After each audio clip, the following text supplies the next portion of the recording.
umatin ako ng service, hindi naman nabago yung buhay ko. Umatin ako ng link up group, wala naman nabago sa ugali ko. Mahirap minsan husgahan no? Kasi nagsisimula ka pa lang, gusto mo na kagad, umaani ka na kagad.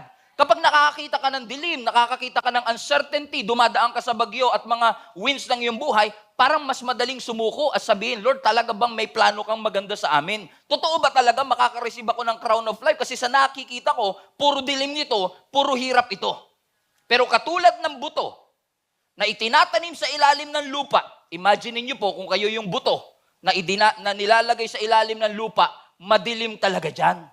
Kung ikaw ang magtatanim, alam mo na kagad, hayaan mo lang siya dyan, tutubo naman yan eh. Pero kung ikaw yung buto na nasa ilalim ka at madilim, iisipin mo, ano ba nangyari, boss? Nilibing mo na ba ako? Hindi ka nilibing, itinanim ka. Magkaiba kasi yung nilibing sa itinanim. Minsan nakala natin inilibing na tayo ng pagsubok,